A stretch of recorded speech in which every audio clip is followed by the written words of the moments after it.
दोन्ही पायांनी व हातांनी अपंगत्व असणाऱ्या शरद उद्धव लोहारला आर्थिक मदतीची गरज। इंजिनिअरिंगचे स्वप्न पाहणारा हा युवक। पाटण शहरातील रामापूर पाटण येथील शरद उद्धव लोहार, वय वर्ष 26, शिक्षण 7वी पास। शरद लोहार याचे दोन्ही पायांना व दोन्ही हातांना जन्मताच अपंगत्व असल्याने चालताही येत नाही व हाताने कोणतेही काम करता येत नाही। यामुळे या अपंगत्वाचा त्याला प्रचंड त्रास होत आहे। आई मीना उद्धव लोहार या मजुरी करतात, तेही कधीतरी, आणि त्यात शरदचे वडील उद्धव तुकाराम लोहार यांना खुब्याचा त्रास असल्याने त्यांनाही चालता येत नाही। शरदच्या वडिलांना जास्त प्रमाणात एखादं काम करता येत नाही। अस्थिव्यंग मुलाची निवासी शाळा दहिवडी, तालुका मान, जिल्हा सातारा येथे शरदने 7वी पर्यंत शिक्षण घेतले। तेथे शिक्षण घेत असताना अनेक विजेते पदक मिळवले आहेत। आपण पाहूया आपल्या पंचनामा न्यूजच्या माध्यमातून संजय डुबल यांनी घेतलेला हा खास स्पेशल रिपोर्ट।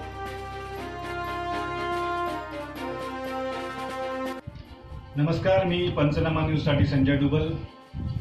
आज आपण एक पाटण शहरातील रामापूर विभाग आहे त्या विभागात राहणारे उद्धव लोहार यांच्या घरी आलेलो आहोत। आणि उद्धव लोहार हे स्वतः अपंग आहेत। त्यांचा चिरंजीव 26 वर्षाचा आणि तोही अपंग आहे। तो चालू शकत नाही, बसू शकत नाही, इतकी वाईट अवस्था आहे। आपण जाणून घेऊया त्यांची परिस्थिती। नमस्कार। नमस्कार। आपलं नाव काय? उद्धव तुकाराम लोहार। वय किती आपलं? वय माझं 58। आपण स्वतः अपंग आहात का? स्वतः अपंग आहे। काय झालं नेमकं? खुब्याचा त्रास असल्यामुळे चालता येत नाही। बरं। कमरेपासून खाली मुंग्या वगैरे येतं, कामधंदा वगैरे काही जास्त होत नाही। मग त्याच्यावर त्याला पर्याय काय आहे का? उपचार वगैरे? उपचार वगैरे आहे, ऑपरेशन करा म्हणून सांगितले। ऑपरेशन करायचंय का? हां। मग ऑपरेशन का नाही केलं अजून? पैसा कुठून आणायचा? 1.5-3 लाख रुपये सांगितले डॉक्टरने। शासकीय योजना चालू आहे सही आहे, त्या योजनेमध्ये बसत नाही का हे ऑपरेशन? नाही बसत। बरं।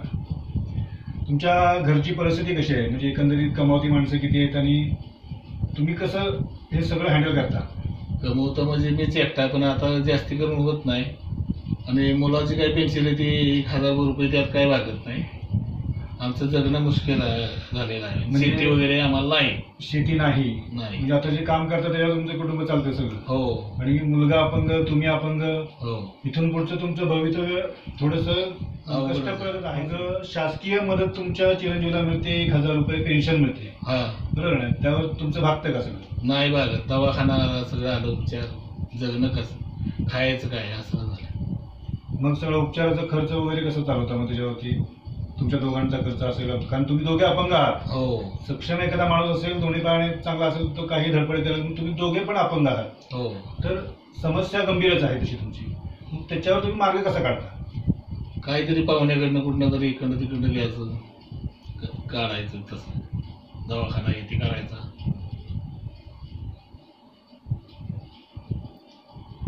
मग टोटल शस्त्रक्रिया आहे, चिरंजीवची शस्त्रक्रिया होत नाही का? नाही नाही होणार की। पैसे मध्ये एवढं द्या। शिंदे हॉस्पिटल कराडला एक्सरे वगैरे काढली, त्यांनी सांगितलं चिरंजीवचं शस्त्रक्रिया होऊ शकते। तिची पण नाही, आता काय अवघडच आहे ती। म्हणजे तुमची शस्त्रक्रियासाठी पैशांअभावी थांबली, आर्थिक प्रॉब्लेममुळे थांबलाय तुम्ही सगळं। नमस्कार